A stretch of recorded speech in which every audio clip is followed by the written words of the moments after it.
औज़ुबिल्लाहिमिनश्शैतानिर्रजीम बिस्मिल्लाहिर्रहमानिर्रहीम। प्रोफेसर सईद अहमद राठ साहब आपकी खिदमत में हाजिर।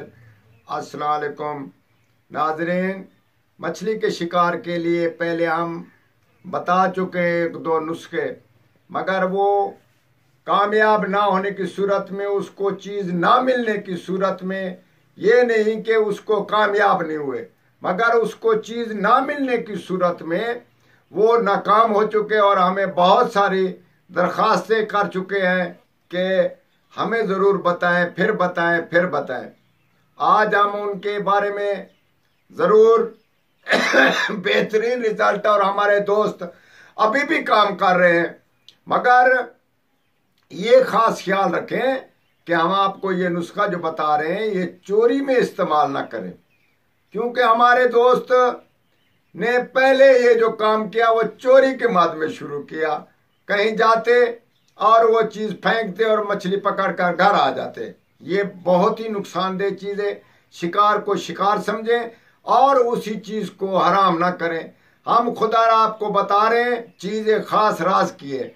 मछली का जारा आप समझें या ना समझें, उसको हम बताते हैं कि ये पानी में, लकड़ियों में कहीं एक इसके अंडे मौजूद होते हैं। मछली के अंडे या एक तिंद सी मौजूद होती है, आपको मालूम, जाला सा मौजूद होता है।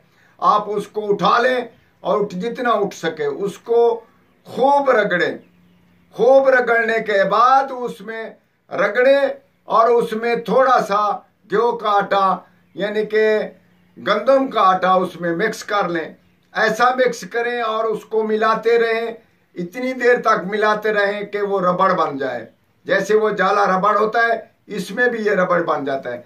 तो उसको खूब उसको रगड़ते, आटे गेहूं को यानी कि उस चीज को, जाले को आप खूब रगड़ते रहें और उसको मिलाते रहें जब तक वो रबड़ बन जाए। तकरीबन घंटा या लगे या जितना लगे। फिर उसमें से आप गोलियां बनाना, चने के बराबर गोलियां बनाकर साए में खुश्क कर लें और वो रख लें। जब आपको जरूरत हो तो कुछ गोलियां आप तालाब में या नदी में, नहर में या हौज में या कहीं ऐसी चीज में आप डालें और इत्मीनान से मछलियां ऊपर आ जाएंगी और उसका शिकार करें। ये हमारा खास तजर्बा है, मगर आपसे ये विनती